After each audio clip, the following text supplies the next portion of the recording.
Bonjour, bienvenue tout le monde. Nous voici à nouveau réunis en ce dimanche pour la suite de notre lecture du chapitre 4, page 71. Nous attaquons la section 6 dont le titre est Les récompenses de Dieu. Allez, c'est parti. L'ego ne reconnaît pas la vraie source de la menace. Et si tu t'associes toi-même à l'ego, tu ne comprends pas la situation telle qu'elle est. Ça, c'est important. On va bien, ça tombe très bien parce que, évidemment, comme d'habitude, c'est parfait. C'est là-dessus que j'avais l'intention d'insister aujourd'hui. Puisque dans le groupe, il y en a plusieurs qui ont capté ça, peut-être pas encore tout le monde d'ailleurs, et que c'est important, parce que c'est vrai que moi, des fois, ça me paraît évident, mais non, il faut le redire. Euh, je l'ai sûrement dit, mais vous ne pouvez pas vous fier à votre logique. Je suis étonnée que certains dans le groupe, depuis 2 ans, n'avaient pas noté ça, quoi. La logique est celle de l'ego, c'est ce qu'il est en train de nous dire. L'ego ne reconnaît pas la vraie source de la menace, et si tu t'associes toi-même à l'ego, tu ne comprends pas la situation telle qu'elle est. Si tu ne comprends pas la situation telle qu'elle est, la logique qui vient dans ton esprit, qui a l'air convaincante, part d'une prémisse fausse. Tu ne peux pas te fier à ta logique. Ça me paraît tellement évident. Les pensées, les émotions, on l'a dit, les sensations, les machins, tu peux te fier à rien. Mais la logique, bah, c'est ça, c'est ah bah non, mais si, c'est logique, ça a un sens, parce que logique c'est ça, ah bah ça a un sens, je le suis. Non. Tu es endormi, tu ne sais pas où tu es, qui tu es, qu'est-ce qui se passe. Ça, c'est un truc dont il faut se rappeler, je l'ai dit 1000 fois bah, dans les premières vidéos là, que je suis en train d'effacer, puisqu'on refait maintenant celle-là, mais donc je le redis. Notez-vous-le en gros, je ne sais pas où je suis, qui je suis, ni ce qui se passe. En partant de là, vous ne pouvez plus faire ce genre d'erreur. C'est quand vous croyez que vous savez qu'est-ce qui se passe et où vous êtes, que après vous pouvez être tenté à suivre ce genre de choses. Ok? Donc ça, c'est important. Voilà. Seule ton allégeance donne à l'ego quelque pouvoir sur toi. Ok? Il est irréel. Donc, c'est le fait d'y croire qui fait que vous faites l'expérience de ce que vous croyez, et c'est pas parce que vous en faites l'expérience que c'est réel, c'est parce que vous y croyez que vous en faites l'expérience. Donc, vous faites l'expérience constamment de choses qui ne sont pas réelles. Ça aussi, évidemment, l'ego, justement, le mental, ne veut pas l'accepter. Si j'en fais l'expérience, si je le sens, si je le touche, si je le ressens, si je le pense, si ça est logique dans ma tête, alors ça veut dire que c'est réel. Non, le tri se fait pas par rapport à ça. Le tri se fait, est-ce que c'est une pensée qui sort de l'esprit de Dieu? Est-ce que c'est une situation que, on pourrait le formuler comme ça, que Dieu accepterait? Non, donc ce n'est pas réel. C'est ça la base du tri. Ok? Donc, seule ton allégeance donne à l'ego quelque pouvoir sur toi. J'ai parlé de l'ego comme s'il s'agissait d'une chose séparée, agissant d'elle-même. Et cela était nécessaire pour te persuader que tu ne peux pas l'écarter légèrement et que tu dois te rendre compte à quel point ta pensée est dirigée par l'ego. Allez, stabilo, violet aujourd'hui. Tu dois te rendre compte à quel point ta pensée est dirigée par l'ego. Vous croyez toujours être vous, en fait. Et après, vous cataloguez, alors des pensées qui vous paraissent très belles, elles viennent du Saint-Esprit, si vous n'êtes pas dans la grandiosité, parce que sinon vous dites que ça vient de vous. Si vous ne l'êtes pas, vous allez bien vouloir reconnaître que ça vient du Saint-Esprit. Si c'est une pensée vraiment terrible, vous voulez bien l'attribuer à l'ego, mais tout le reste du temps, vous ne vous dites pas « je pense avec l'ego du matin au soir », vous dites « c'est moi qui pense », c'est ça le problème. Donc là, voilà, tu dois te rendre compte à quel point ta pensée est dirigée par l'ego. Toutefois, nous ne pouvons pas, sans risque, en rester là et uniquement là. Sinon, tu pourrais te considérer comme étant nécessairement en conflit aussi longtemps que tu es ici, ou aussi longtemps que tu crois être ici, car tu n'es pas ici. Okay? L'ego n'est rien de plus qu'une partie de ce que tu crois à propos de toi. Stabilo aussi. L'ego n'est rien de plus qu'une partie de ce que tu crois à propos de toi. Donc quand je vous dis, comme on le fait en ce moment, donnez-moi vos pensées, en gros, je vous dirai ce que vous croyez.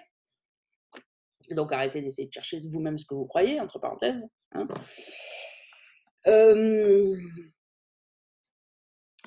Ce que vous croyez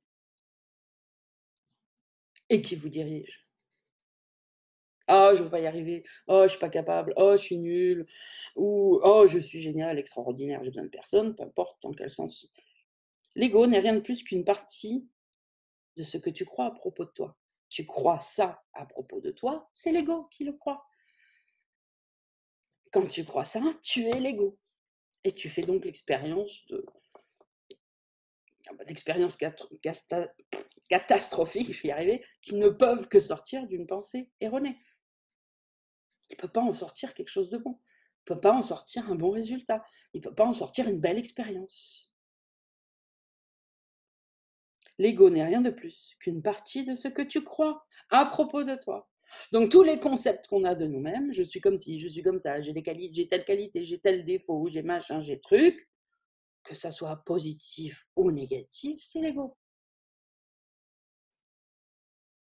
Ah, je suis généreuse. Non, c'est l'ego. Tu n'es pas généreuse, tu es le pur esprit et tu n'es pas ici dans ce monde. Ok?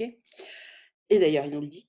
Ton autre vie a continué sans interruption. Et elle a été comme elle restera toujours totalement inaffectée par tes tentatives pour la dissocier. Ah voilà, en jaune, fluo, celle-là.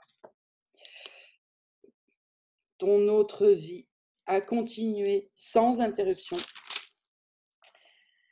Et elle a été, comme elle restera toujours, totalement inaffectée par tes tentatives pour la dissocier.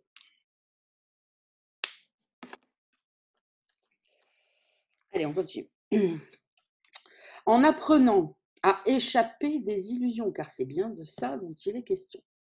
Ta dette envers ton frère est une chose que tu ne dois jamais oublier. C'est la même dette que tu as envers moi. Chaque fois que tu agis égoïstement envers autrui, tu jettes la gracieuseté de ta dette et la sainte perception qu'elle produirait.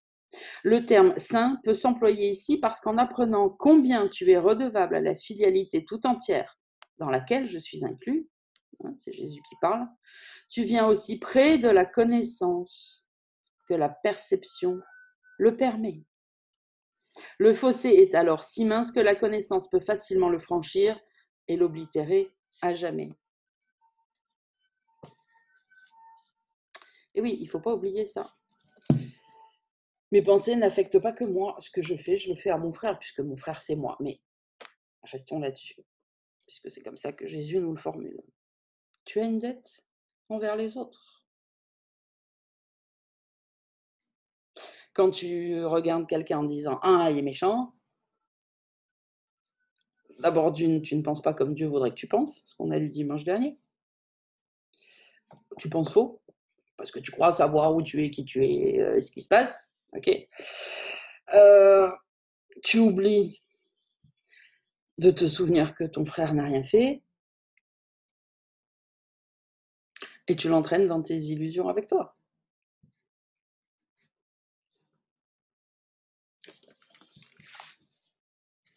Tu n'as encore que très peu de confiance en moi, mais elle augmentera lorsque tu te tourneras de plus en plus souvent vers moi plutôt que vers ton ego pour être guidé.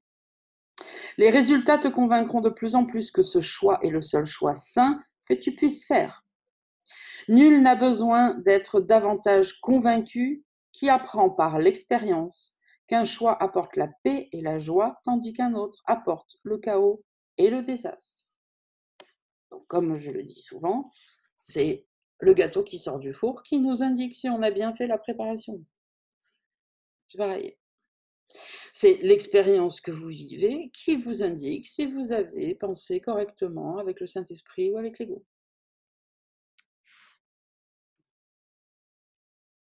Nul n'a besoin d'être davantage convaincu, voilà, celui qui fait l'expérience de ça, et il faut faire l'expérience des deux pour pouvoir faire un choix. Parce que vous, souvent, vous ne voulez pas faire l'expérience de, de croire que c'était le Saint-Esprit et de vous tromper. Alors, si en plus on vous le dit, c'est mon Dieu, catastrophe, vous ne voulez pas faire l'expérience, donc vous ne voulez pas apprendre, en fait. Mais c'est en faisant les mauvais choix qu'on peut rectifier, qu'on dit, ah bah non, bah là, le résultat n'est pas bon, je me suis trompé, je vais pouvoir la prochaine fois faire autrement. Et donc, ce qu'il est en train de nous dire, c'est que si tu fais ça, que tu te bases sur tes choix, sur le résultat, bah, pour savoir avec qui tu as pensé, tu n'as pas besoin que quelqu'un vienne te convaincre. Ton expérience te le prouve, et tu le sais que tu en as fait l'expérience, tu en es convaincu, toi-même. Ok ?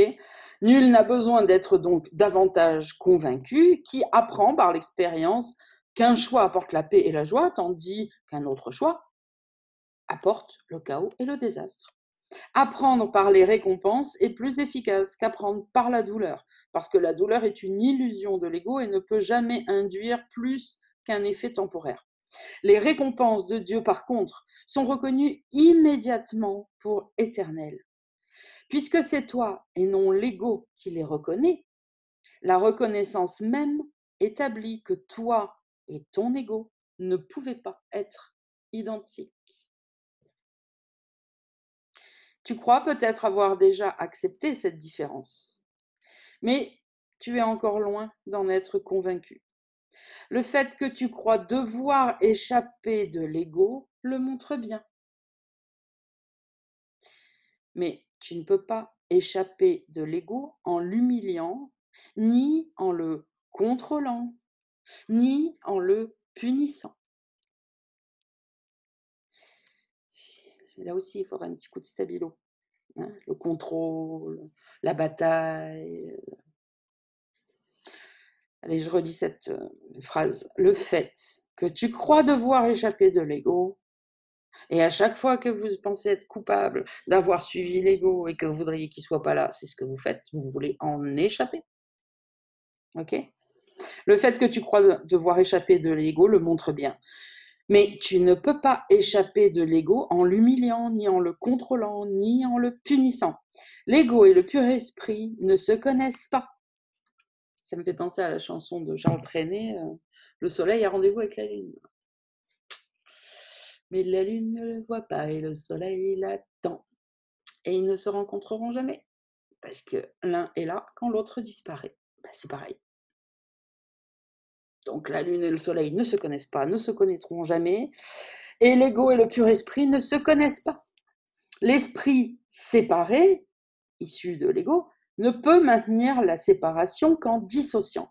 Ayant fait cela, il nie toutes les impulsions véritablement naturelles, non pas parce que l'ego est une chose séparée, mais parce que tu veux croire que toi, tu l'es séparé. L'ego est un mécanisme visant à maintenir cette croyance. Voilà, stabilo. L'ego est un mécanisme qui vise à maintenir cette croyance. Laquelle de croyance? Que tu es séparé de Dieu. Tant qu'il maintient cette croyance en toi, puisque ce que tu crois, tu es le Fils de Dieu, tu as tout pouvoir, tant que tu crois que tu es séparé, alors tu feras l'expérience de la séparation. Tant que tu ne changeras pas d'avis, et ça peut durer des millénaires, tu feras l'expérience de ta croyance. Point. Et ça n'a rien à voir avec les récompenses, avec tu as le droit, tu mérites, oui, le mérite, voilà. Rien. Tu décides de croire que ce monde est pourri, ben tu continueras à faire l'expérience d'un monde pourri. Tu décides de continuer de croire que tous des enfoirés, tu continueras à en faire l'expérience. Puisque, en fait, c'est une affirmation, c'est comme un désir que tu envoies. Ah, c'est tous des cons, ok, à tes ordres, fils de Dieu, allez, je vais donc te donner l'expérience que tu m'as demandé, avoir des cons partout. Et tu en seras entouré jusqu'à ce que tu veuilles bien pardonner, te souvenir et changer d'avis. Alors que tu es entouré de cons, je précise. C'est là qu'on change d'avis. C'est pas, attends, je vais attendre de voir qu'il n'y a plus de cons pour pouvoir dire non, il n'y a plus de cons. Hein? Non, puisque c'est ta croyance qui décide. Donc, si tant qu'il y a des cons, tu dis, bah, je crois ce que je vois, donc il y a des cons, c'est terminé. Tu n'en sortiras jamais. Jamais. Alors qu'à un moment donné, tu choisis, alors que tu es entouré de cons, de te dire non, je n'y crois plus. Et là, évidemment, ça prendra un peu de temps, enfin, encore quoique, les miracles sont là pour abolir le temps, et tu feras l'expérience de ce que tu as cru. Et comme les 3/4, vous voulez des preuves, bah, vous êtes bloqué dans le système, vous ne pouvez pas en sortir, jusqu'à ce que vous changiez d'avis. Donc, je reprends. L'ego est un mécanisme visant à maintenir cette croyance. Mais c'est encore ta seule décision d'utiliser le mécanisme qui lui permet de durer. Eh oui. L'ego est un mécanisme visant à maintenir cette croyance, mais si tu décidais de ne plus utiliser le mécanisme, il tomberait tout de suite. Hein, c'est ce qu'il nous dit en gros. Donc là, j'ai pris un exemple large pour que tout le monde comprenne, mais parce que je sais qu'il faut des précisions.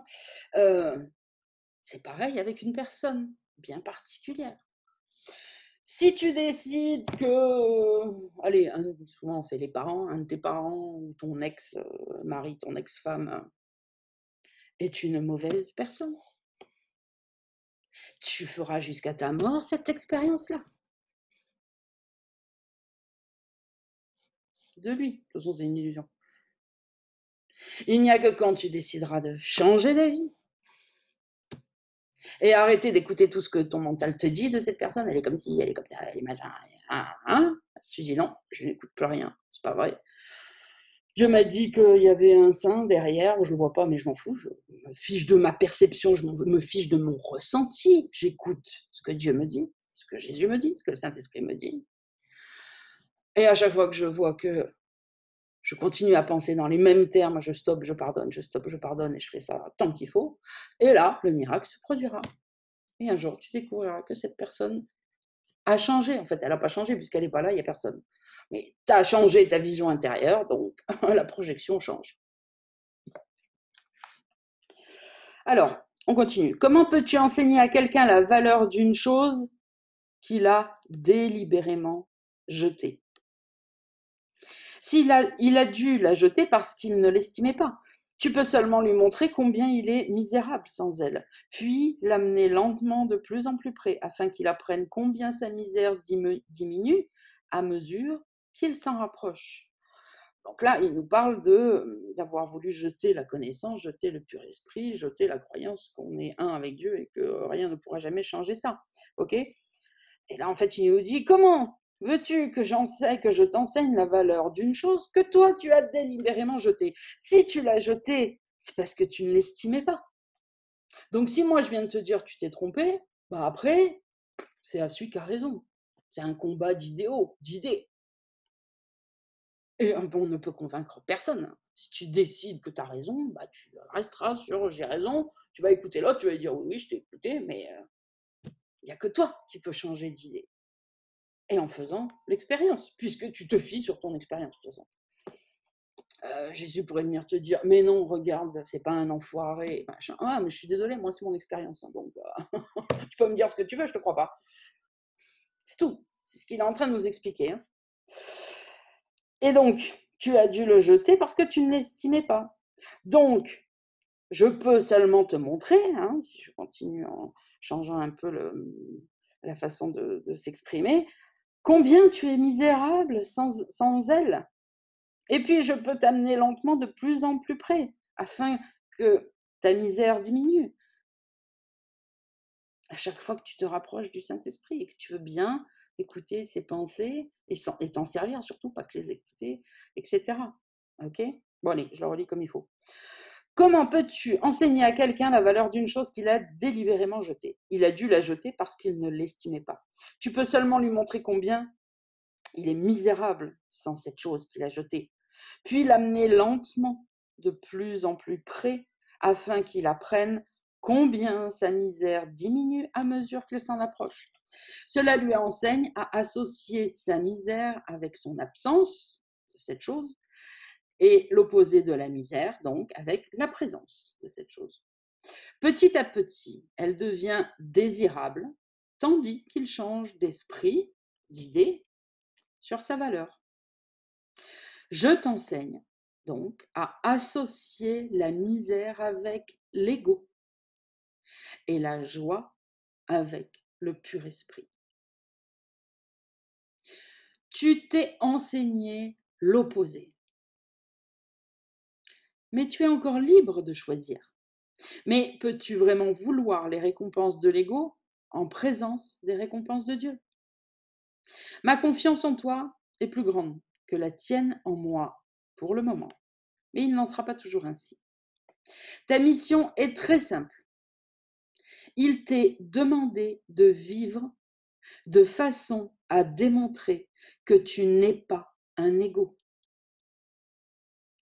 Et je ne me trompe pas en choisissant les canaux de Dieu. Le Saint partage ma confiance et il accepte mes décisions d'expiation parce que ma volonté n'est jamais en désaccord avec la sienne. Bon, stabilo sur cette phrase qui mériterait d'être une bannière. Il t'est demandé de vivre de façon à démontrer que tu n'es pas un ego. Non, juste on s'arrête là. Voilà. Qui veut me faire une bannière de ça serait bien gentil. Il t'est demandé de vivre de façon à démontrer que tu n'es pas un ego.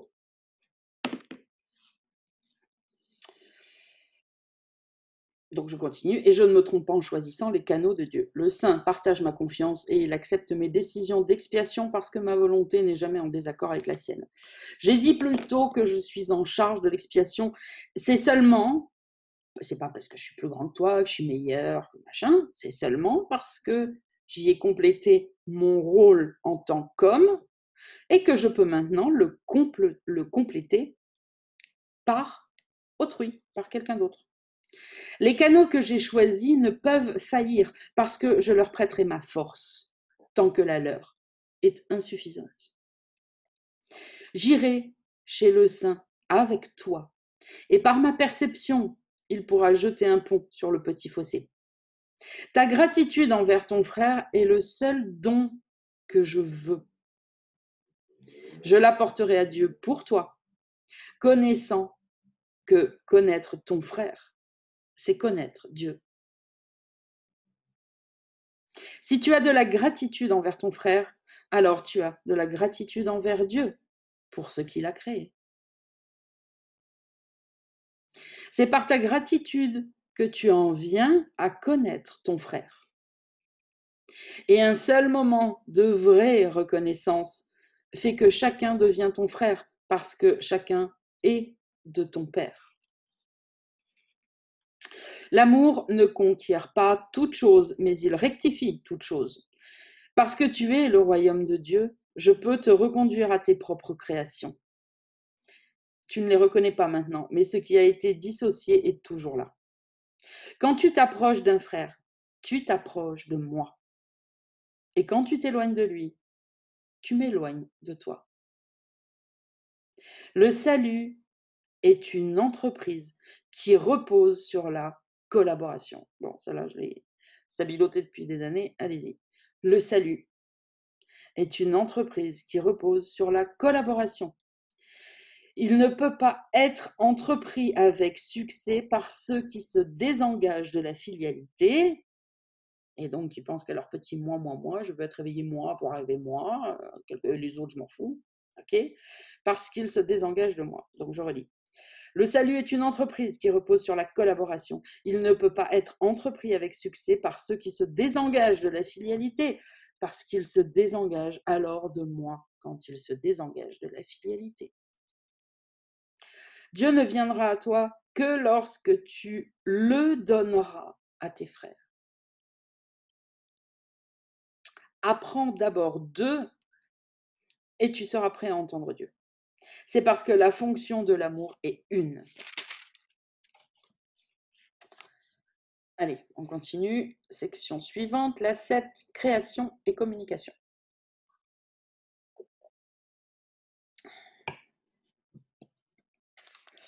Bien que le contenu de l'une ou l'autre des illusions de l'ego n'ait pas d'importance, comment vous dire, en arc-en-ciel, vous allez vous le stabiloter. Le contenu de l'une ou de l'autre des illusions de l'ego n'a pas d'importance. Arrêtez de vouloir le comprendre, l'analyser, en parler, en faire des thèses. Arrêtez! Bien que le contenu de l'une ou l'autre des illusions de l'ego n'ait pas d'importance, il est clair que sa correction aide davantage dans un contexte précis. Les illusions de l'ego sont très concrètes, bien que l'esprit soit naturellement abstrait.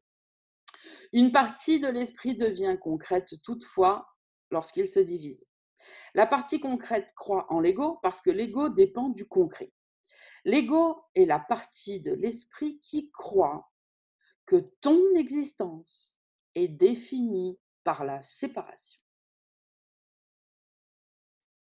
L'ego est la partie de l'esprit qui croit que ton existence est définie par la séparation.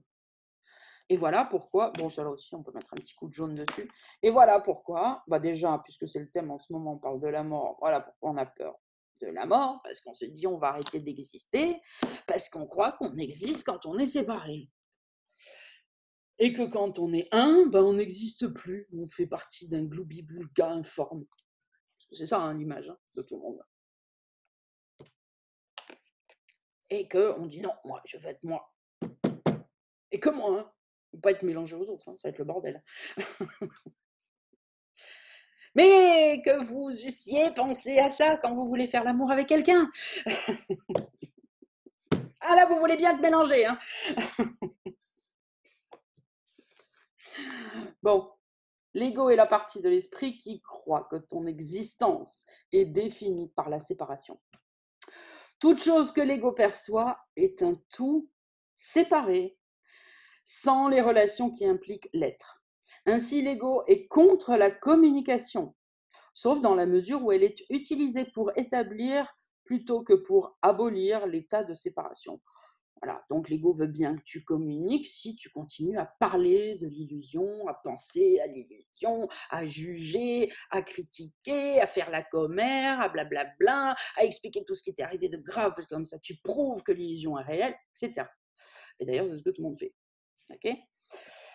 Voilà. Donc, l'ego est contre la communication, sauf dans la mesure où cette communication est utilisée pour établir plutôt que pour abolir, donc pour prouver plutôt qu'annuler, eh bien, l'état de séparation. Le système de communication de l'ego est basé sur son propre système de pensée, comme l'est tout ce qu'il dicte. Donc, le système de communication de l'ego est basé sur son propre système de pensée, sur sa façon de penser. Quand on part donc de la prémisse qu'on est séparés, on blablabla, et on se dit oui, c'est logique, c'est vrai, c'est comme ce que je vous ai dit la semaine dernière, deux fous qui parlent de quelqu'un qui n'existe pas, si pour eux ça a une logique, ils vont dire mais de quoi? Bien sûr que c'est logique, je suis ma logique, je ne suis pas fou. Mais oui, mais c'est ta logique qui est folle. Parce que tu pars du principe qu'une personne qui n'existe pas existe. Alors c'est plus haut qu'il faut remonter. C'est pas ta logique là, c'est la logique du départ en fait qui est fausse. Ok? Donc, le système de communication de l'ego est basé sur son propre système de pensée, comme l'est d'ailleurs tout ce qu'il dicte. C'est son besoin de se protéger qui contrôle sa communication, et il interrompt la communication quand il se sent menacé. Qui n'a pas fait, d'ailleurs, entre parenthèses, une petite expérience de ce genre dans les journées d'éveil, À chaque fois qu'il y a eu un moment où je vous ai dit un truc, où je vous ai dit, le Saint-Esprit me dit de vous dire un truc qui est fort, qui est hyper important pour vous, une phrase clé ou un mot, ou que parce que d'un seul coup il y a une compréhension, parce que ça fait 3 heures qu'on parle et d'un seul coup, paf, ah vous êtes tranquille, il y a une coupure de son, il y a une coupure machin, l'écran s'est arrêté, machin. Ah non, non, non, non, non. Là, l'ego, il veut pas. Et oui, parce que là, on commence à être dangereux. C'est exactement ça. Il n'y a pas que ça, mais ça fait partie, ça m'est venu tout de suite d'un exemple. Mais pourquoi il fait ça? Parce que c'est son besoin de se protéger. qui contrôle sa communication et il interrompt la communication dès qu'il se sent menacé. Cette interruption est une réaction à une ou à plusieurs personnes en particulier. Ce qu'il y a de concret dans la pensée de l'ego débouche alors sur une généralisation spécieuse qui n'est pas du tout abstraite. Il ne fait que répondre de certaines façons concrètes à tout ce qu'il perçoit comme relié. Par contraste, le pur esprit réagit de la même façon à tout ce qu'il connaît pour vrai et il ne répond pas du tout à n'importe quoi d'autre. Il ne tente pas non plus d'établir ce qui est vrai. Il connaît que ce qui est vrai, c'est tout ce que Dieu a créé. Point. Il n'y a pas besoin de prouver quoi que ce soit. Ok ? Il est en communication complète et directe avec chaque aspect de la création parce qu'il est en communication complète et directe avec son Créateur. Cette communication est la volonté de Dieu. Création et communication sont synonymes. Dieu a créé chaque esprit en lui communiquant son esprit, l'établissant ainsi à jamais comme canal pour la réception de son esprit et de sa volonté. Ok ? Je pense que cette phrase est claire, mais je vais la relire. Dieu a créé chaque esprit en lui communiquant son esprit, en lui donnant en même temps sa création son esprit. Ok ? L'établissant ainsi à jamais comme canal, faisant de lui définitivement un canal, quelqu'un qui peut recevoir son propre esprit, un canal pour la réception de son propre esprit et de sa volonté, pour être sûr que tu ne puisses jamais être perdu. C'est-à-dire qu'au moment de ta création, il a créé le canal pour recevoir ses indications en même temps. Et ça, tu ne pourras jamais le toucher, c'est lui qui l'a créé. Donc, quand on dit non, je ne sais pas, non, je ne suis pas relié, non, j'entends pas, ce n'est que des croyances fausses. Alors, évidemment, c'est pas, il suffit pas de dire ah, mais non, mais je crois que je peux entendre pour que ça y est, d'un seul coup, non. Parce que les croyances ne se trouvent pas là, c'est pas du blabla, c'est une croyance. Ok ? C'est comme dire d'un seul coup, alors que ça fait 20 ans que tu as peur des araignées, non, mais j'ai pas peur des araignées. Non, ben, on verra quand tu verras une araignée. Non, mais je t'assure, j'en suis sûre. Mais tu ne sais pas. C'est pas là que ça se passe, c'est dans tes tripes. Donc, quand tu verras une araignée la prochaine fois, observe, sois attentive à ta réaction. Et là, par rapport au résultat, tu pourras alors dire ok, je n'y crois plus, ou oui, j'y crois encore. Pas en disant, l'établissant dans ta tête, en disant des blablas en l'air qui n'ont aucun sens. Ok ? Donc là, c'est pareil. À notre création, Dieu a créé un canal qui ne pourra jamais être bouché pour recevoir son esprit et sa volonté, qui n'est que pur amour. Ce n'est qu'une illusion que ce canal soit bouché. Et si c'est l'expérience qu'on fait, c'est parce qu'il y a des croyances à déloger. Et les croyances, on ne peut les déloger que par un pardon constant, jusqu'à ce qu'une expérience différente vienne remplacer l'expérience précédente. On pardonne, on pardonne, on pardonne autant de fois qu'il faut jusqu'à ce que l'expérience commence à se transformer. Il n'y a que comme ça. C'est pas en le disant, c'est pas en l'affirmant, c'est pas en disant je veux, non.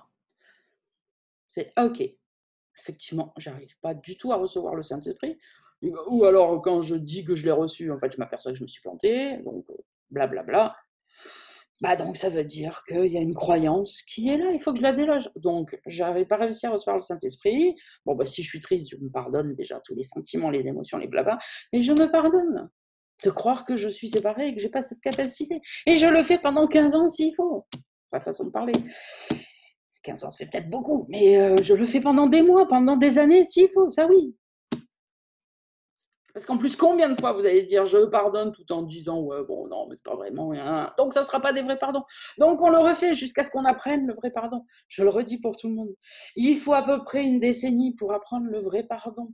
Arrêtez de croire qu'en écrivant quelques formules de pardon, en assistant à quelques lectures, ou même toutes, et en lisant Cours en miracle, en ayant fait une année d'études, ça y est, ça veut dire que c'est bon. Il faut des années. Parce que les 3/4 du temps, on fait des faux pardons, et donc on s'entraîne, et à force, ça ira. Il a fallu 10 piges à Gary Renard, il l'a dit, et moi, il m'a fallu à peu près pareil. Et je suis sûre qu'à tous ceux voilà, qui ont réussi, si on leur demandait, ce serait pareil, à quelques années près. Mais arrêtez de croire qu'en 6 mois, 1 an, 2 ans, c'est bon, vous savez pardonner. On n'arrête pas de le voir, de discuter pour ceux avec qui je suis en relation, qu'une fois, allez, plutôt 9 fois sur 10, c'est de la formule magique qui est employée. Oui. Mais c'est pas grave, c'est pareil, c'est comme ça pour tout le monde. Parce que le pardon, ce n'est pas des mots, c'est une croyance. Il faut des années pour retourner son esprit. Et donc pour que la croyance se retourne. Donc on le fait, on s'entraîne, on s'entraîne, on s'entraîne, on s'entraîne.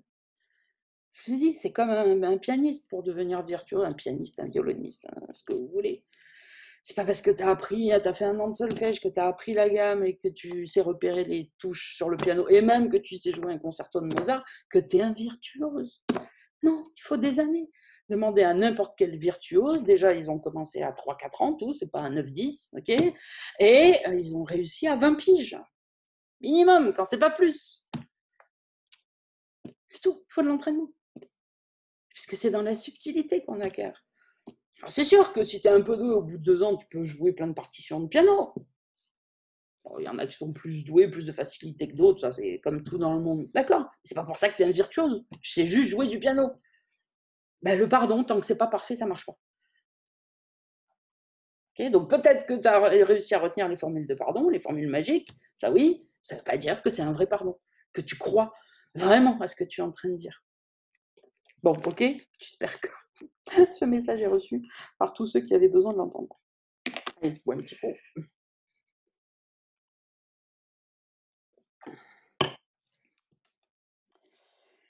Alors, où en étais-je?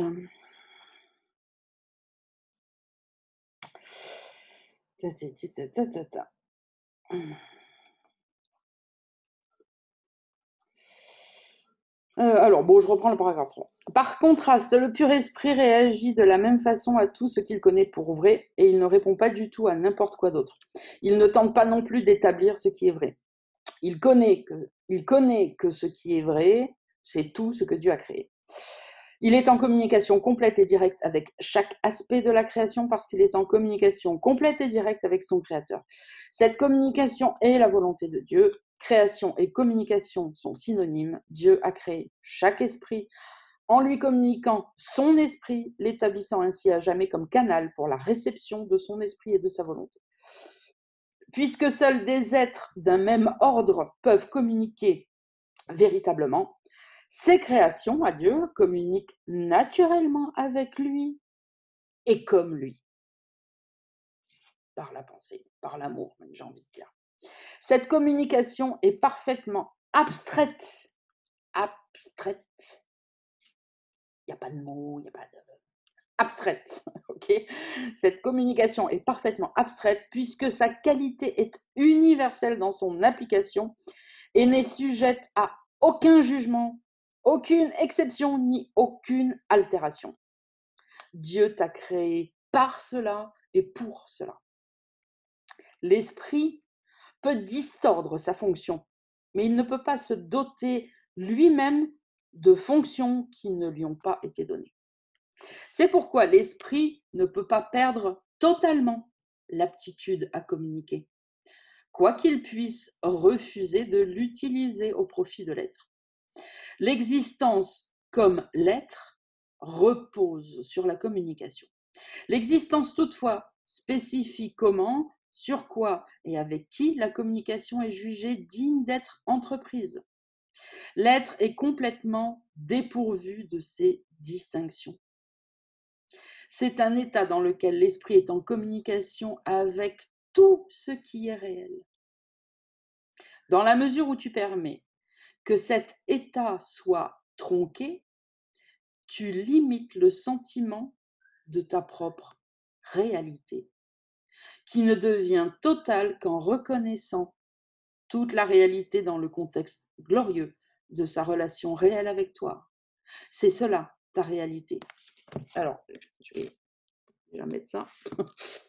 J'ai essayé d'expliquer un petit peu, que ça soit très limpide. Ce qu'il est en train de nous dire là, c'est que, bon, il nous a créés capables de communier, j'allais dire. Oui, c'est pareil en fait. De communier, c'est pareil, c'est une communion. Avec lui-même et donc avec tout ce qui est réel. Ok.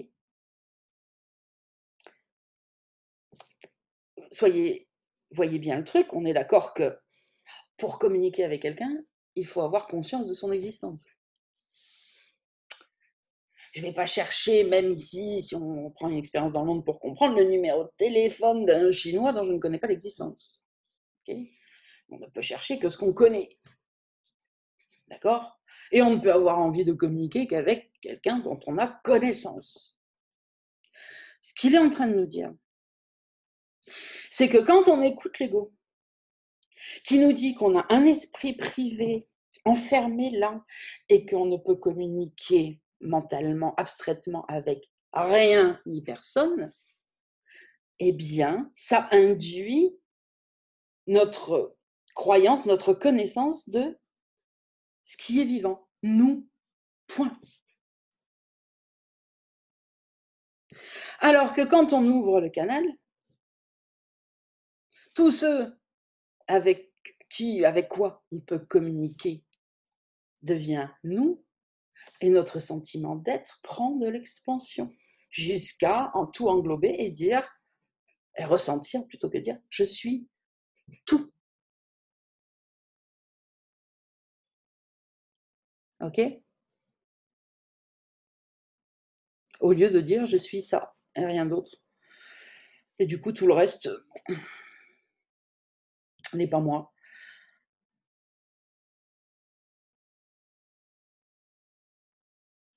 L'ouverture des canaux de communication, c'est l'ouverture de la connaissance de qui on est, de la conscience de qui on est.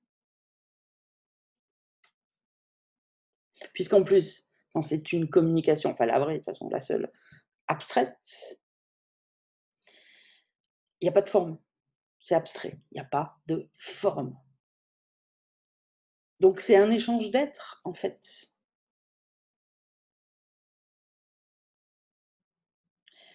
Automatiquement, si tu arrives, je donne un exemple un peu concret, si tu arrives à communiquer avec l'arbre en face et qui réagit, hein, pas juste une communication dans un seul sens, alors que tu n'as pas de réponse et que tu dis mais moi je parle aux arbres, il m'a répondu. Bon. Ok, donc on extrapole un peu pour essayer de comprendre ça. Et que bah, tu sais bien que lui il a une forme, toi tu as une forme et que j'ai pas de lien, il n'y a pas un lien, un fil, un truc qui me relie à une branche ou machin. Si je suis en communication avec lui, c'est que c'est une partie de moi. Pareil pour un être humain, d'ailleurs.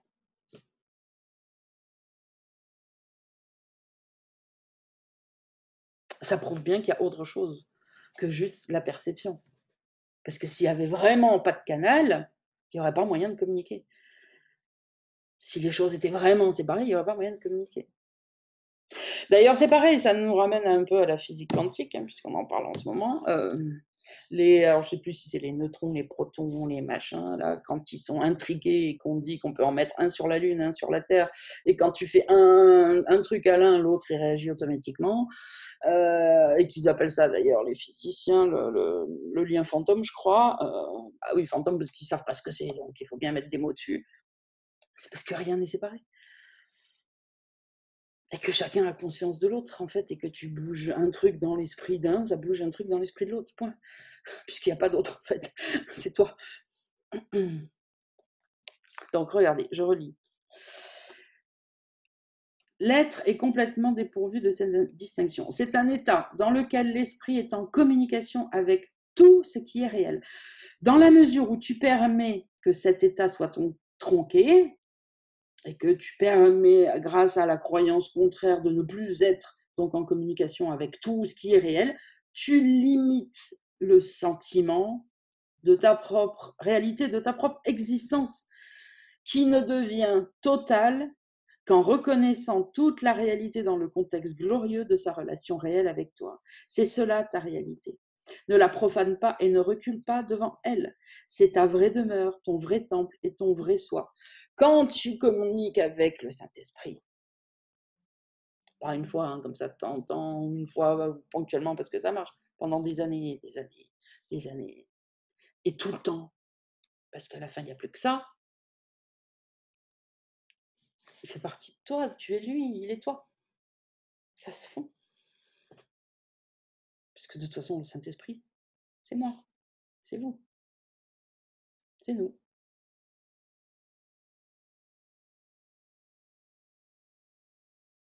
Et tout ça, c'est par la pratique, les preuves, comment il a dit tout à l'heure, les dons de Dieu, l'expérience.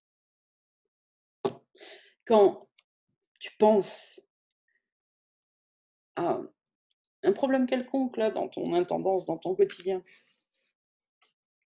que peut-être même tu ne demandes même pas une résolution au Saint-Esprit, parce que c'est juste une pensée qui passe comme ça, qui n'est pas très importante.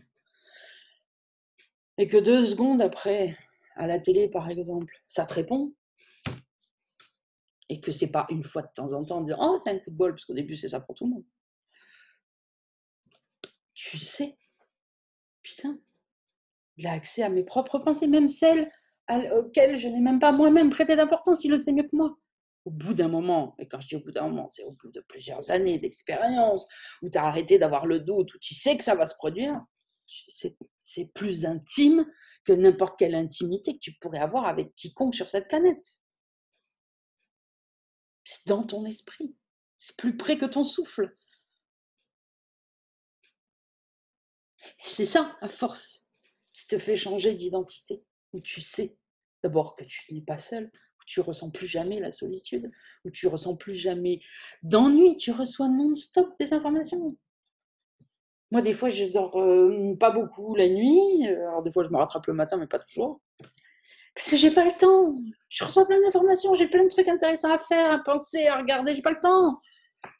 Ah, évidemment, après, au bout d'un moment, il y a la fatigue, machin, je suis toujours dans l'illusion, au bout d'un moment, il faut dormir quand même un peu, mais puis bon, des fois, je me rattrape, je vais dormir longtemps, une fois de temps en temps, mais des fois 4 heures, 5 heures, ça me suffit. J'étais inspirée tout le long. Et puis en plus, il y a plein d'informations, puis il y a des tas de trucs à faire. Ah oui, purée. Oh, mais oh là là, j'avais pas pensé à ça, mais c'est super. Et puis du coup, tu as envie de te lever, d'agir, d'aller regarder un film, d'aller de taper sur Google l'idée que tu as eue. Enfin bon, peu importe, on s'en fiche. À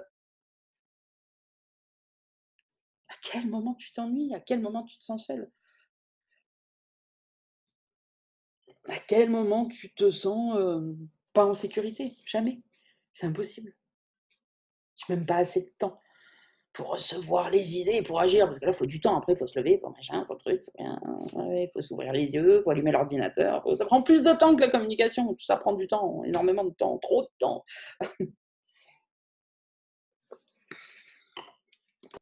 Bon, je l'ai bougé, hein, c'est malin. Mais je crois que je sais à peu près où j'en étais.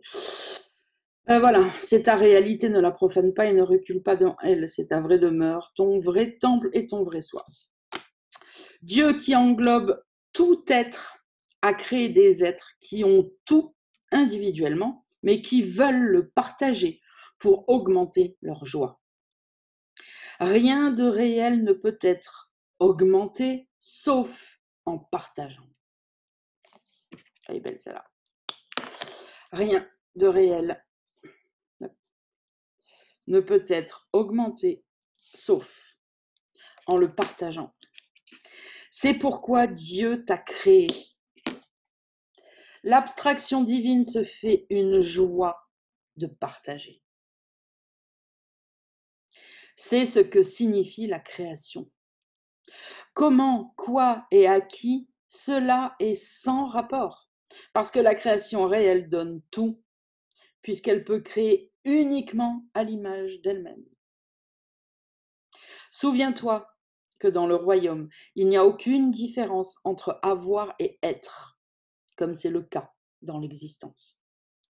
Dans l'état d'être, l'esprit donne tout, toujours. La Bible affirme maintes fois que tu devrais louer Dieu.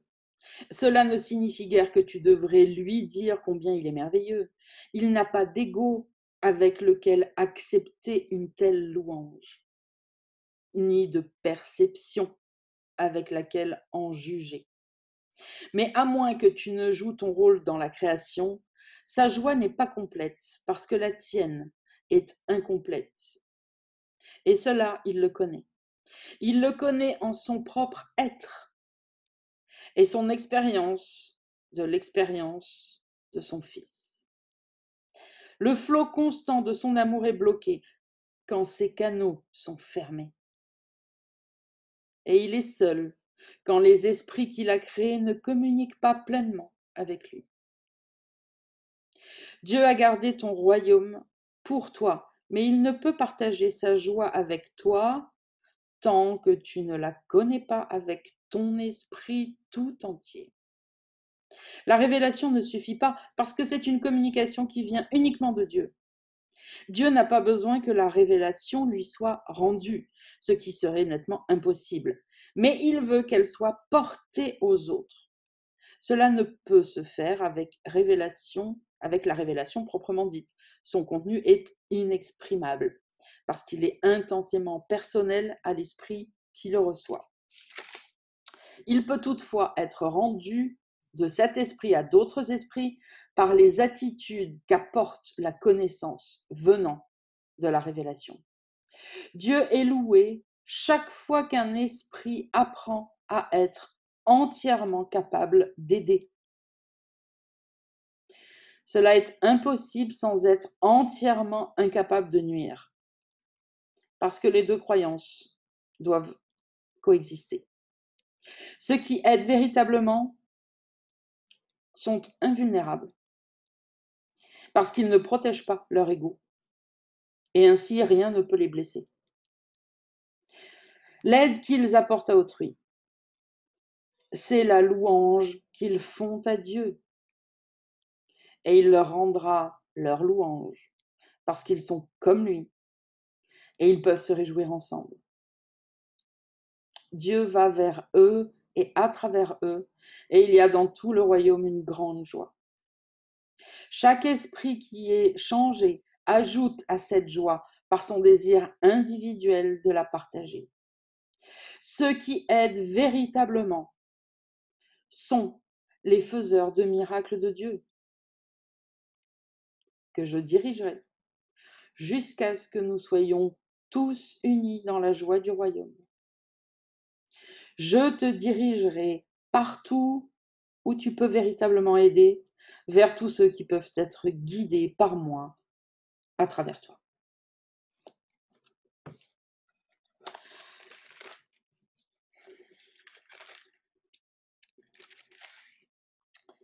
Voilà pour le chapitre 4.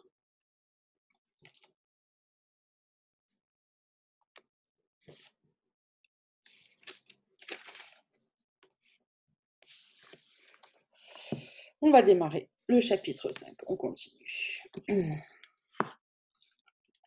Guérison et entièreté. Introduction. Guérir, c'est rendre heureux.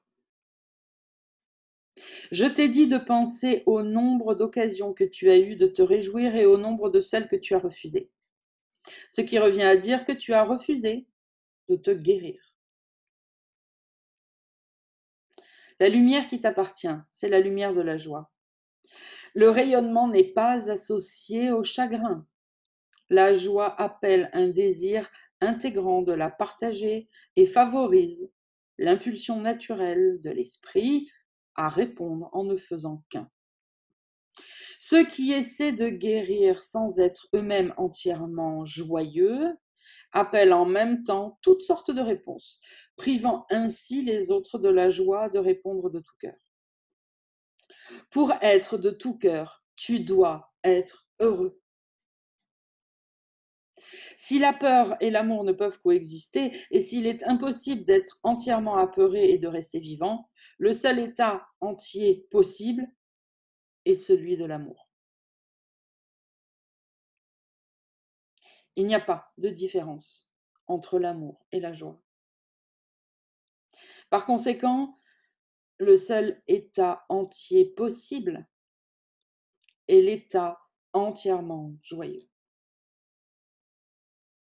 Guérir ou rendre joyeux, c'est donc la même chose qu'intégrer ou rendre un.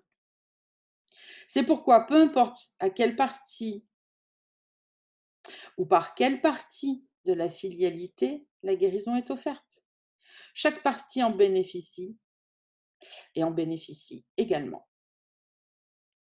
Tu es béni par chaque pensée bienfaisante de n'importe lequel de tes frères, où qu'il soit. Et tu devrais vouloir les bénir en retour par gratitude. Tu n'as pas besoin de les connaître individuellement, ni eux de te connaître. La lumière est si forte qu'elle rayonne de par la filialité, rendant grâce au Père de faire rayonner sa joie sur elle. Seuls les saints enfants de Dieu sont des canaux dignes de sa belle joie, parce qu'eux seuls sont assez beaux pour la garder en la partageant. Il est impossible pour un enfant de Dieu d'aimer son prochain sauf comme lui-même. C'est-à-dire, je ne peux pas aimer différemment. Je ne peux l'aimer que comme moi-même. C'est pourquoi la prière du guérisseur est que je connaisse ce frère comme je me connais moi-même. Et donc, comme vous voyez bien, si vous êtes un peu honnête avec vous-même, que ce qu'on appelle l'amour dans le monde, ce n'est que pour essayer de prendre quelque chose à l'autre, donc ce n'est pas du tout de l'amour, puisqu'on ne peut aimer que comme on s'aime soi-même. D'ailleurs, je ne sais plus si on l'a déjà lu ou si c'est à venir, je crois qu'on l'a déjà lu. Il y a quelques semaines, là, il le dit à un moment donné. Mais tiens, peut-être que je vais le retrouver parce que visuellement, je crois savoir un peu où c'était. Ouais, voilà. Puis dessus. Pense à l'amour des animaux pour leurs petits et au besoin qu'ils ont de les protéger. C'est qu'ils les considèrent comme une partie d'eux-mêmes. Moi, je me suis rendu compte d'un truc comme ça. Quand jeune adulte, j'ai commencé à être très déçue par ma maman, qui avait complètement changé de comportement. Alors qu'avant, quand j'étais enfant, ma mère, c'était mon Dieu. J'adorais mes sœurs et mon papa aussi, mais bon, vraiment, j'étais toujours dans ses jupes, les autres faisaient leur vie, mon père travaillait, j'étais avec ma mère. Et elle était adorable. Toujours à me défendre, à prendre soin. Quand je dis à me défendre, c'est quand mon père disait « Ah, mais elle n'est pas encore couchée. Oh, mais non, mais la pauvre, elle veut encore regarder un petit peu la télé. Non, mais elle veut rester avec nous, allez, viens. » Voilà. Quand j'ai commencé à devenir adulte, jeune adulte, hein, parce qu'à 20 ans, on est un bébé encore, mais enfin bon, bref, mais même avant, à 16-17 ans, ça a commencé à changer radicalement. Et oui, j'ai compris des années après, donc je ne vais pas vous faire une thèse, je viens de le lire. Parce que tant qu'on est enfant, tant que j'étais enfant, j'étais une partie d'elle. Donc elle faisait avec moi comme elle faisait pour elle. Une fois que je deviens même une ado, une jeune adulte qui commence à avoir sa vie et à vivre des trucs sans elle, enfin bref, à me séparer, là, c'est fini, l'ego est ressorti en fait.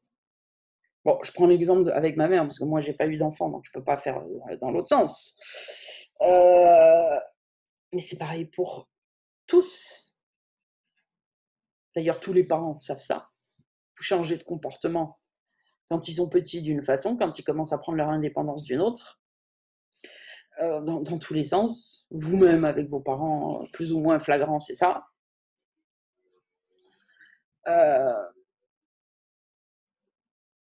Avec les relations amoureuses, c'est pareil. Au début, on a tellement l'impression d'être un, on vit tout ensemble, limite on pense ensemble, de toute façon on ne fait pas un pas l'un sans l'autre. Puis quand l'un commence à avoir une vie et l'autre, c'est là que ça commence à chamailler, qu'on commence à juger machin, parce qu'on n'aime que quand on a l'impression que c'est une partie de soi.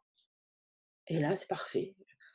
Et je remercie d'ailleurs maman de m'avoir fait vivre cette expérience, puisque je l'ai comprise très rapidement avant même le courant miracle. Quand je l'ai lu après des années dans le courant miracle, j'ai dit, ouais, mais c'est ça, je l'avais compris.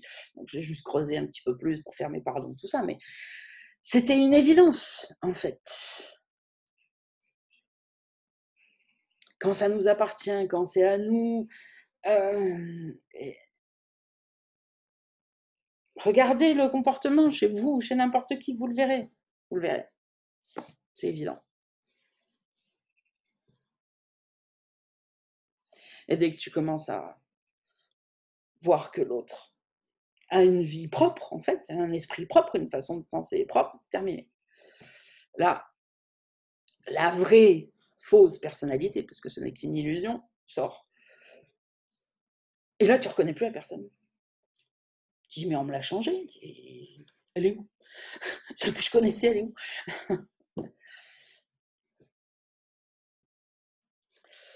Voilà. Donc tout ça pour appuyer ce qu'il vient de dire. Oui.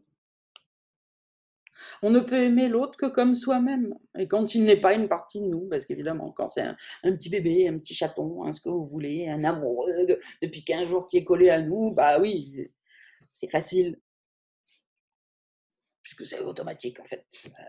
Est-ce que tu vas continuer à faire l'effort une fois que l'autre commencera à sembler séparé de toi et à faire des choses sans toi?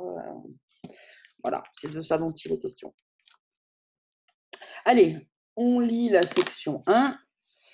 Après l'introduction, on continue. Donc, section 1, l'invitation au Saint-Esprit. La guérison est une pensée par laquelle deux esprits perçoivent leur unité et deviennent joyeux. Cette joie appelle chaque partie de la filialité à se réjouir avec eux et laisse Dieu passer en eux et à travers eux. Seul l'esprit guéri peut faire l'expérience de la révélation avec un effet durable, parce que la révélation est une expérience de pure joie. Si tu ne choisis pas d'être entièrement joyeux, ton esprit ne peut pas avoir ce qu'il ne choisit pas d'être. Ton esprit ne peut pas avoir ce qu'il ne choisit pas d'être. Regardez le nombre de fois où on choisit. Moi, je me souviens dans le passé, j'ai bien vu, en faisant mes introspections, que c'était un choix d'être, de bouder. Oh, de bouder, oh, ça, de bouder. Pas contente. D'être en colère.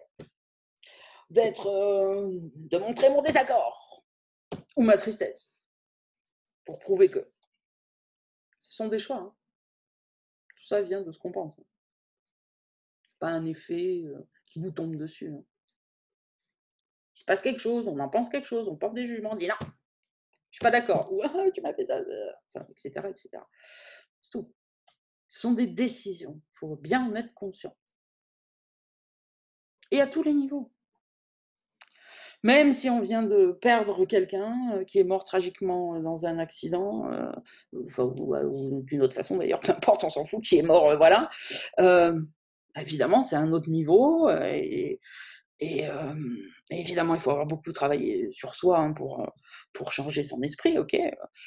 Mais c'est parce qu'on pense que c'est d'abord que la mort existe, que c'est catastrophique, enfin bon, toutes ces choses qu'on pense, j'en sais rien en fait, peu importe, je m'en fous, je veux même pas les rechercher, ces vieilles pensées que j'ai oubliées, qu'on en finit par être triste, par être en colère, parce que de toute façon, comme on le sait, dans le monde, il y a toutes les étapes, voilà, au début tu refoules, après tu es en colère, après machin, après truc, après ça peut durer des années, bon bref, tout ça, c'est le résultat de ce qu'on pense. Si on écoute d'ailleurs ce que Gary Renard, ce que Arten et Pursa plutôt nous dit dans le livre de Gary Renard, on en a parlé sur les groupes là cette semaine, les vies où Jésus et Bouddha se connaissaient là, et qui nous explique que la mort en fait c'est, alors même si on n'est pas atteint l'éveil, qu'on reviendra dans d'autres vies, c'est quand même une libération, on sort de la prison du corps, l'esprit est heureux, libre, et que c'est une explosion de joie, enfin je vous invite à aller lire ce paragraphe. Si c'est ça qu'on pense, qu'on sait, qu'on pense, pleure pas. D'ailleurs, Arten et Pursa nous disent bien, si tu savais, tu serais même jaloux. Tellement que c'est génial. Donc tout vient toujours de ce qu'on pense, de ce qu'on croit, de ce qu'on dit, de ce qu'on affirme, des jugements qu'on pose. Point. Si au moment où la personne meurt, elle pouvait revenir et te dire putain, mais c'est l'éclate, et que tu la crois sur parole, c'est fini, tu arrêtes de pleurer instantanément. Après, éventuellement, de toute façon, tu pleures sur toi. Parce que de toute façon, dans tous les cas, tu pleures sur toi. Bref, on ne va pas rentrer là-dedans maintenant. Mais si tu as une autre information et une autre pensée, ton comportement change. Donc, ce sont bien des décisions qui sont prises. Il faut que ça soit très clair pour tout le monde. Rien ne nous arrive.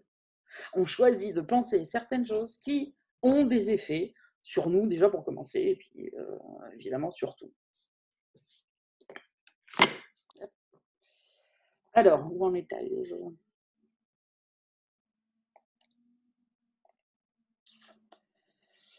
Seul l'esprit guéri peut faire l'expérience de la révélation avec un effet durable. Ah oui, merci. Parce que, oui, donc, révélation, c'est un synonyme pour ceux qui parlent d'expérience d'éveil, etc. Pour tous ceux peut-être qui écoutent cette vidéo et qui ont vécu des expériences d'éveil, voilà. Le terme qu'on emploie, c'est la révélation d'un courant miracle, hein, un moment hors du temps où on sort du monde, ok. Bon.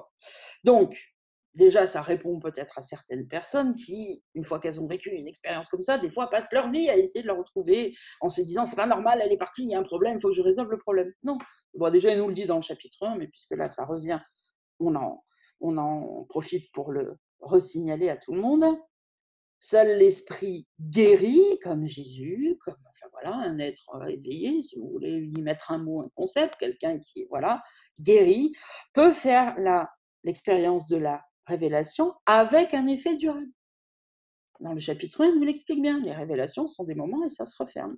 C'est la bande-annonce du ciel, du paradis. C'est un moment de joie, une extase, une communication de Dieu vers toi et c'est merveilleux et ça ne peut pas se décrire en mots comme il l'a dit plein de fois, etc. Mais tant que ton esprit n'est pas guéri et que tu n'as pas fait tes années de pardon, de machin, tu ne peux pas rester dedans. C'est impossible, ok? Donc, seul l'esprit guéri peut faire l'expérience de la révélation avec un effet durable. Et il nous explique pourquoi. Parce que la révélation est une expérience de pure joie. Et donc, si tu ne choisis pas d'être entièrement joyeux, ton esprit ne peut pas avoir ce qu'il ne choisit pas d'être. Souviens-toi que le pur esprit ne fait aucune différence entre avoir et être. Donc, si tu décides d'être en colère, d'être triste, d'être, eh bien, tu décides de ne pas avoir la joie, et donc tu décides d'avoir l'expérience que tu es. Ok, avoir et être, il n'y a pas de différence, c'est la même chose. C'est comme ça que tu décides. La partie supérieure de l'esprit pense selon les lois auxquelles obéit le pur esprit. Par conséquent, elle honore uniquement les lois de Dieu. Pour le pur esprit, obtenir est insignifiant. Ça n'a aucun sens. Hein. Obtenir n'a aucun sens pour le pur esprit. Et donner est tout. Ayant tout, le pur esprit garde tout en le donnant. Ainsi, il crée comme le Père a créé. Bien que cette façon de penser soit totalement étrangère à avoir des choses, même pour la partie inférieure de l'esprit, elle est tout à fait compréhensible en relation avec les idées. Évidemment, avec les choses définies et concrètes, c'est pas possible, mais avec des idées, on peut très bien le comprendre. C'est très intéressant ce qu'il nous dit là. Si tu partages un bien matériel, tu en partages la propriété. Ok ? Si tu partages une idée toutefois, tu ne la diminues pas. Elle est encore toute à toi, bien qu'elle ait été toute donnée. Je vais le relire comme c'est écrit. Elle est encore toute à toi, bien qu'elle ait toute été donnée. Et oui, il n'y a que les choses illusoires, fausses. Voilà, si je te donne un stabilo, ben, si tu habites à 800 km, je te le donne, je l'aurai plus. Si je te le donne et qu'on n'habite pas loin, bon, ben, un coup ça sera toi, un coup ça sera moi. C'est sûr, on se le passera. Mais si pendant que moi je l'ai, toi tu l'as pas, c'est normal. Les machins ne se multiplient pas comme des petits pains. Okay. Voilà. Si tu me donnes 20 euros, bah, tu les as plus. Ok. Évidemment, cette idée qui vient de la réalité ne peut pas marcher dans l'illusion, c'est impossible, puisque les choses ne sont pas ce qu'elles sont. Maintenant, il nous explique très bien ce principe avec une idée. Si je te donne une idée sur quelque chose, alors je sais pas, un exemple s'il vous plaît. Oui, tiens, voilà. Je vais te présenter une amie de longue date. Tu viens d'arriver dans mon cercle d'amis, je vais te présenter une amie, je vais te dire, écoute, regarde, cette femme est merveilleuse, elle a des talents, elle a machin, je la connais depuis des années, voilà, viens, je te la présente. Et puis toi, tu me crois, parce que tu m'aimes beaucoup, tu me fais confiance, tu me crois sur parole. Ok. Et donc, tu te fais, avant même de la connaître, l'idée de cette personne, parce que tu me crois sur parole, tu vois, bah, Sandrine, je lui fais confiance, si elle me dit que cette personne est comme ci, comme ça, qu'elle est merveilleuse, qu'elle est aimante, qu'elle est machin, qu'elle est truc, bah, je la crois. Ok. Tu as donc pris mon idée et tu l'as fait tienne. Mais j'ai rien perdu, moi. Au contraire, je l'ai renforcée. Puisque maintenant, on est deux esprits à avoir la même idée. Et donc, ça a plus de force. Voilà, c'est ce qui nous explique. Ok. Donc, je reprends. Si tu partages un bien matériel, tu en partages la propriété. Si tu partages une idée, toutefois, tu ne la diminues pas. Elle est encore toute à toi, bien qu'elle ait tout été donné. De plus, si celui à qui tu la donnes l'accepte pour sienne, voilà, c'est l'exemple que je viens de vous donner, il la renforce dans ton esprit et ainsi l'augmente. Si tu peux accepter le concept que le monde est un monde d'idées et rien d'autre, alors toute la croyance en la fausse association que fait l'ego entre donner et perdre disparaît. Je vais le relire, mais d'abord, en plus, je voulais le faire dimanche dernier, puis ça s'est pas fait, puis bon, voilà, mais du coup, j'avais demandé au Saint-Esprit, est-ce que je le fais maintenant? Bah, c'est parfait. Et pour tous ceux qui sont sur YouTube, vous irez voir dans le descriptif, je ne sais jamais comment ça s'appelle, je vous mettrai les liens. Et pour tous ceux qui l'ont vu sur le groupe, on n'en a pas vraiment parlé. Bon, en même temps, on fait plein de trucs, on n'a pas le temps de discuter de tout, mais voilà, ça sera peut-être une occasion, on en parlera cette semaine, on verra. Il y a 2 vidéos que vous devez aller voir sur l'illusion du temps et de l'espace, qui sont pas nouvelles, hein, parce que moi, je vous les ai transmises là au groupe récemment, mais je les avais déjà vues hein, il y a vraiment quelques années, hein, il y a genre 6-7 ans, donc elles sont pas nouvelles du tout. Mais là, je sais pas, elles sont ressorties dans mon truc, comme je suis abonné à Arte, machin, et que c'est Arte, ça a dû revenir dans mon truc. Je les ai revues au bout de quelques minutes, je les ai reconnues, je dis ah mais oui, je l'avais vu, sauf qu'évidemment, en plus maintenant, c'est avec des nouvelles compréhensions. Bref, je vous mettrai les liens, c'est sur YouTube. Tout le monde y a accès, enfin en France, hein, après les restrictions des pays, ça je peux pas vous dire. Je sais que pour le Canada, c'est pas possible, après les autres pays, ça c'est, vous savez comment fonctionne YouTube. Mais je vais vous mettre les liens. Il y a plusieurs parties, il y a 4 vidéos, je ne vous conseille pas de vous regarder 3 et 4, après c'est vraiment de la physique quantique, ça embrouille plus qu'autre chose. Faites-vous les 2 premières, de toute façon je mettrai les liens des 2 premières. L'illusion du temps et l'illusion de l'espace. Puisque le temps et l'espace sont la même chose. Le courant miracle nous le dit bien. Ces 2 vidéos sont purement scientifiques, rien de religieux. Ok. Ça parle d'Einstein, ça parle des physiciens, etc. Déjà, vous verrez comme la science vient dans ces vidéos expliquer le courant miracle. Aucun désaccord, vous allez voir, aucun. Ça vient même l'expliquer scientifiquement. Ok. Et donc, maintenant que je vous ai dit ça, vous ferez la découverte vous-même. Je reprends cette phrase qui, justement, peut être expliquée très concrètement par la vidéo numéro 2 qui parle de l'espace, qui nous parle de projection, d'hologramme, etc. Ok.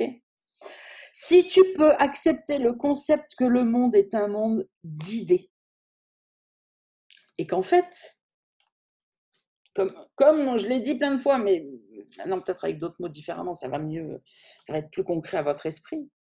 Je vous ai dit 1000 fois, il n'y a personne d'autre que toi, il n'y a pas de gens, il n'y a pas d'arbres, il n'y a pas de chatons, il n'y a pas machin, de toute façon personne n'est ici, mais même là dans ta perception, ce ne sont que tes idées qui ont pris une certaine forme modelée par de la matière comme des bonhommes de pâte à modeler et qui expriment ton idée. Voilà, tu crois en la fourberie, bah d'un seul coup, il y a un petit bonhomme de pâte à modeler qui va se former, qui est fourbe, qui va prendre l'image concrète de ce que peut être la fourberie et en faire l'expérience pour s'agiter devant toi. Et parce que tu es créateur, tu as décidé que fourbe, ça existe, bah fourbe existe pour toi, c'est devant tes yeux. Point. C'est tout. Tu es créateur. Sauf que c'est pas, je me rappelle, jamais de la vraie création puisqu'on ne peut pas le faire tout seul et que si c'est pas fait avec Dieu, c'est pas une création, c'est une fabrication illusoire. Mais quand tu crois que c'est vrai, pour toi c'est vrai. Ok. Bon. Donc, si tu peux accepter le concept que le monde est un monde d'idées, donc changeons de mot. Si vous arrivez à accepter l'idée, et je le redis dans la deuxième vidéo, c'est expliqué clairement, que ce monde n'est en fait qu'un monde d'information, comme des lignes de code en informatique. Ça, maintenant, tout le monde le comprend. Plus ou moins, tout le monde est familiarisé avec ça. On sait très bien que les développeurs, c'est des lignes de code. C'est comme Matrix, d'ailleurs, c'était déjà montré à l'époque. Enfin bon, maintenant, tout le monde est quand même familiarisé avec les applications, les machins, même si vous ne savez pas le faire, même si vous ne savez pas comment ça marche, vous savez très bien que c'est des lignes de code qu'on rentre pour faire un jeu, pour faire bouger un truc, pour une animation, pour tout, ce sont des lignes de code. Les mecs sont des codeurs, ceux qui font ça, et pour ça, ils sont dans leur bulle, ils font que ça. Des lignes de code, des lignes de code. C'est pareil. Ce monde, c'est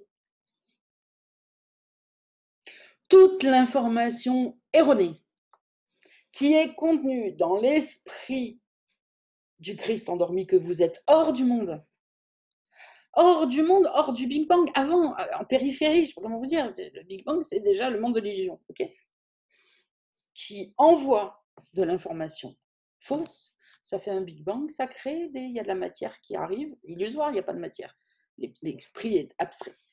Ça fait des choses, ça fait de la pâte à modeler, ça fait de l'énergie, ça fait des eaux, des fleuves, de la chair, tout ce que vous voulez, des feuilles, des poils, ça prend forme. L'information prend forme, se met à... J'ai envie de dire, c'est comme... On a vu Pinocchio il n'y a pas longtemps, c'est comme Pinocchio. Tu sculptes un pantin de bois, paf, d'un seul coup, il prend vie, il se met à bouger devant toi. Parce que tu as dit, voilà, la méchanceté existe, la fourberie existe, Ok, ok, fils de Dieu, allez, je te fais un bonhomme fourbe, je te fais un bonhomme méchant, je te fais des océans, je te fabrique du temps et de l'illusion pour que tu crois que les gens meurent et que machin, et que d'autres sont près de toi et que d'autres sont séparés, etc. Ce n'est que de l'information. Donc, si vous arrivez à commencer à concevoir le monde comme un monde d'information qui prend des formes,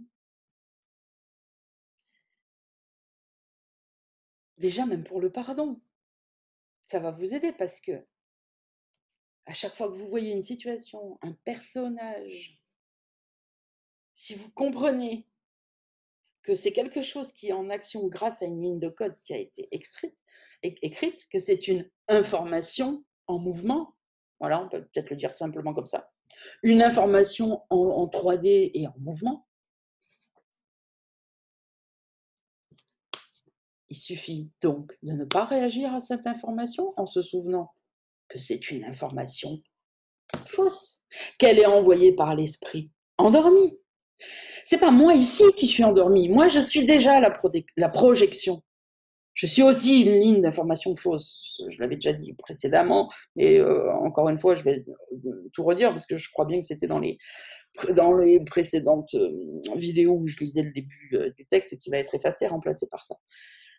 Je suis moi-même là, une projection de mon esprit endormi qui est hors du monde. Il n'y a pas de monde. Mon esprit endormi ne peut pas être ailleurs. Je dors dans les bras de Dieu. Point.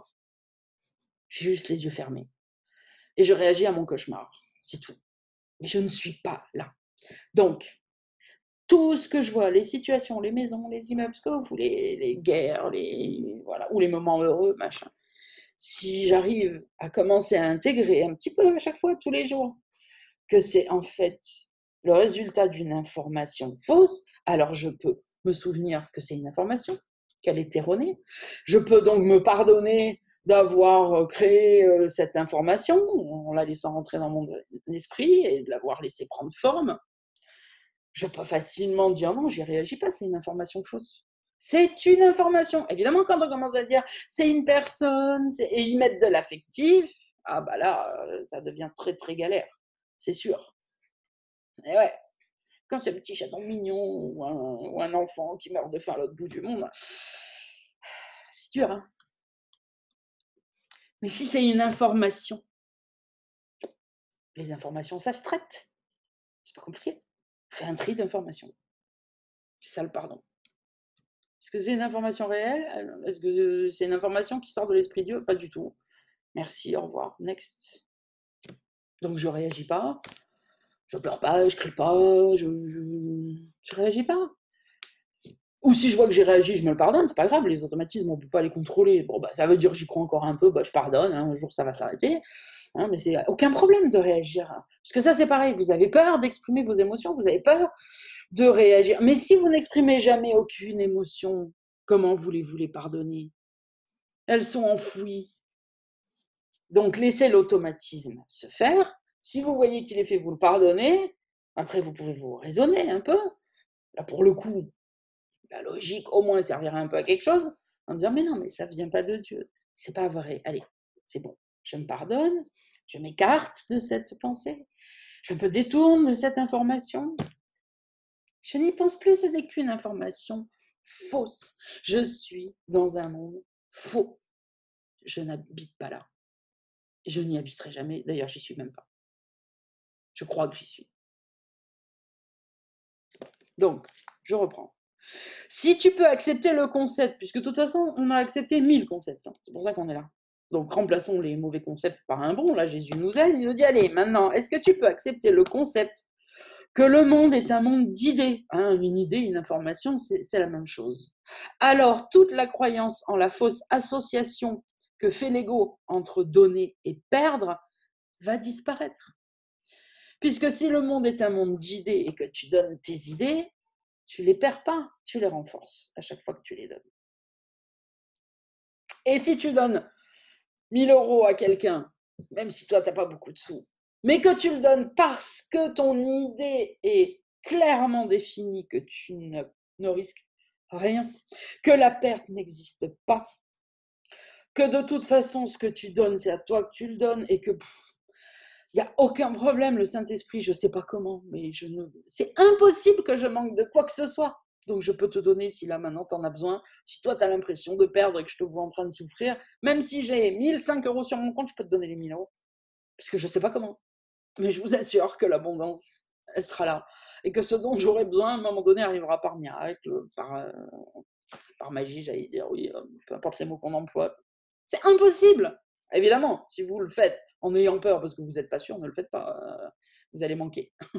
Mais c'est ça aussi, donner les idées. Agir en fonction de ses idées, c'est renforcer ses idées, et en soi et en l'autre. Parce que l'autre, il va te dire, alors évidemment, je parle peut-être d'un ami, de quelqu'un de la famille, machin, il va dire, non mais tu vas pas me donner tout ton argent, comment tu vas faire? T'inquiète, je t'assure, aucun problème. Et après, quand il va voir que toi, tu as quand même réussi à avoir de l'argent pour payer tes factures, ton machin, je vous assure que l'idée, elle va être renforcée. Hein. Il n'y a pas besoin de lui dire, lui, le courant miracle pendant des années. Hein. Là, c'est la démonstration. Hein. Alors évidemment, ça ne marche jamais du premier coup. Mais si c'est comme ça que tu te comportes, comme il a dit tout à l'heure, la seule chose qu'on te demande, c'est de ne pas te comporter comme un ego pour ne pas prouver que l'ego est réel. Hein, quelque chose comme ça.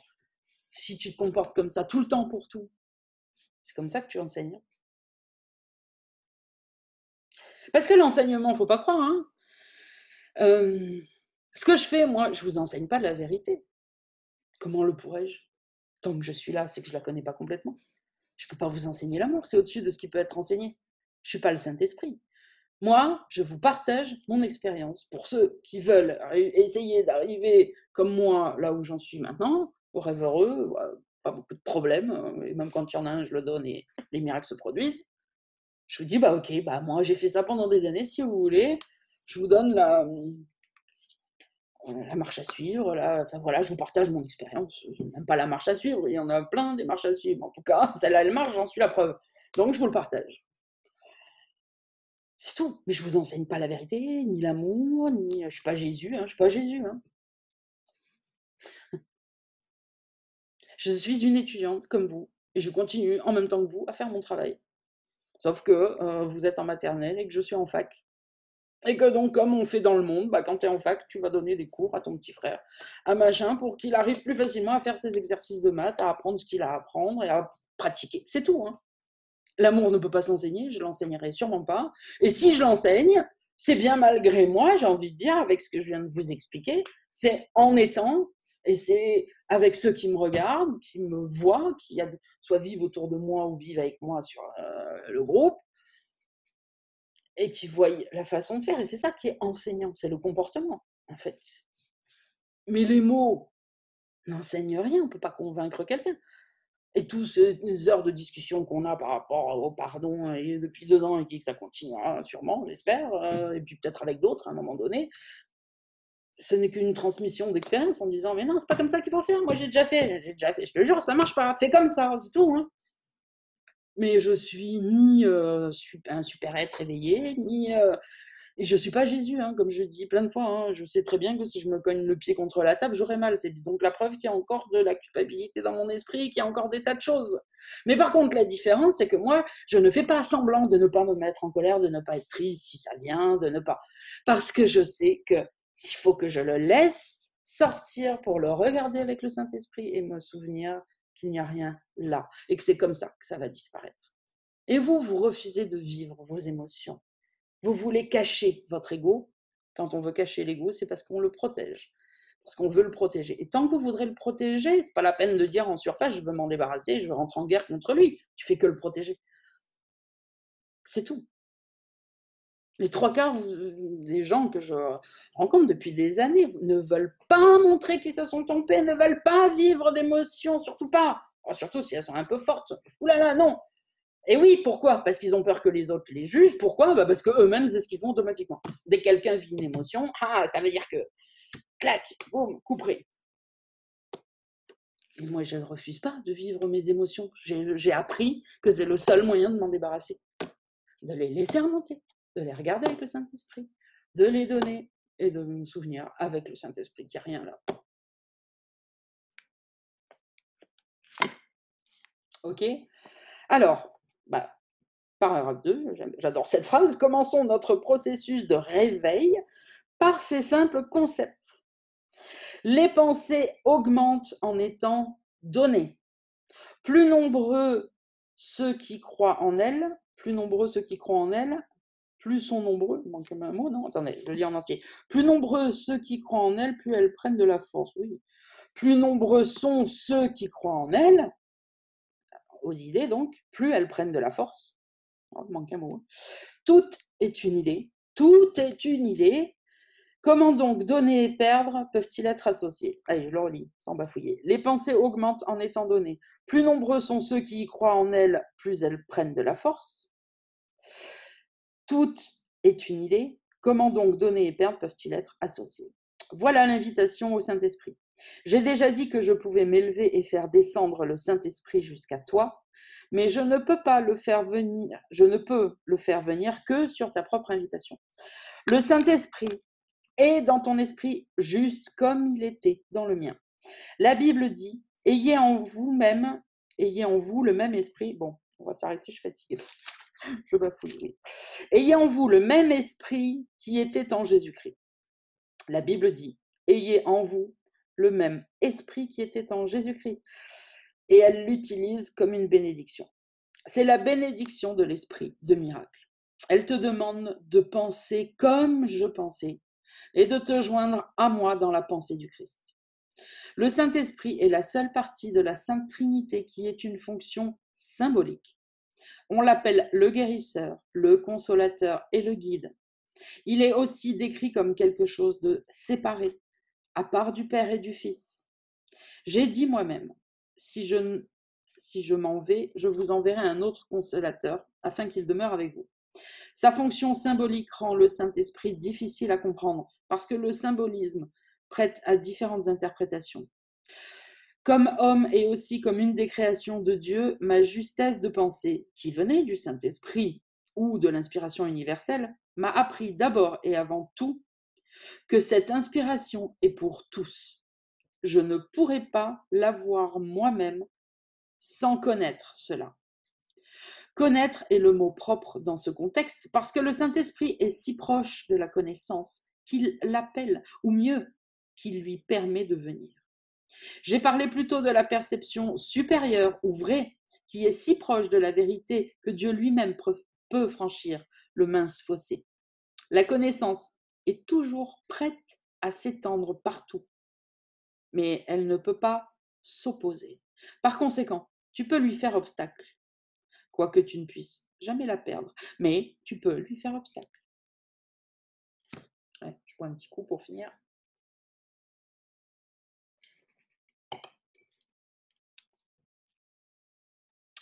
Le Saint-Esprit est l'Esprit du Christ qui est conscient de la connaissance qui se trouve au-delà de la perception. Il a reçu l'être avec la séparation comme protection, inspirant en même temps le principe de l'expiation. Avant cela, il n'y avait pas besoin de guérison, car nul n'était inconsolé. La voix du Saint-Esprit est l'appel à l'expiation ou à la restauration de l'intégrité de l'esprit. C'est pareil. L'expiation étant complétée et la filialité tout entière guérie, il n'y aura plus d'appel au retour. Mais ce que Dieu crée est éternel. Alors le Saint-Esprit restera avec les fils de Dieu pour bénir leur création et les garder dans la lumière de la joie. Voilà pourquoi. C'est une question, je ne sais pas s'il répond après, mais je vais le dire de toute façon, qu'on m'a posée à l'époque quand j'avais fait les premières lectures, et qu'il y avait eu plein de monde sur les groupes là. Enfin, surtout dans celui où maintenant on est restreint à ceux qui veulent vraiment et qui sont prêts à suivre les instructions. Mais à un moment donné, il y avait je ne sais pas combien de personnes. Et donc, c'était une question qui était revenue. Oui, mais alors si on s'éveille et que ça recommence, bah, la réponse est là. Avant la petite expérience de cauchemar, il n'y avait pas de Saint-Esprit. Il vient de nous expliquer. Le Saint-Esprit a été créé pour nous aider dans notre cauchemar. Ok ? Et une fois qu'on sera tous rentrés, il n'y aura plus besoin de Saint-Esprit. Mais ce que Dieu crée est éternel. Ça ne meurt jamais. Et il ne va pas dire maintenant le Saint-Esprit, merci, j'ai plus besoin, je te tue, ou je sais pas quoi, ou je te détruis. Non. Ce que Dieu crée est éternel. Donc le Saint-Esprit restera avec les fils de Dieu pour bénir leur création et les garder dans la lumière de la joie. Donc ça ne pourra pas se reproduire. Ok. Dieu a honoré même les malcréations de ses enfants parce qu'il les avait faites. Mais il a aussi béni ses enfants en les dotant d'une façon de penser capable d'élever leur perception si haut qu'ils pourraient presque monter jusqu'à lui. Le Saint-Esprit est l'esprit de l'expiation. Il représente un état d'esprit suffisamment proche de l'unité d'esprit pour qu'un transfert vers elle soit enfin possible. La perception n'est pas la connaissance, mais elle peut être transférée à la connaissance ou passer en elle. Peut-être même cela aiderait-il plus ici d'utiliser transférer dans le sens littéral de transporter, puisque le dernier pas est fait par Dieu. Le Saint-Esprit, l'inspiration partagée de toute la filialité, induit une sorte de perception dont plusieurs éléments sont pareils à ceux dans le royaume même des cieux. Premièrement, son universalité est parfaitement claire, et nul qui l'atteint ne pourrait croire un seul instant que de la partager comporte quoi que ce soit d'autre qu'un gain. Deuxièmement, elle est incapable d'attaquer, et elle est donc véritablement ouverte.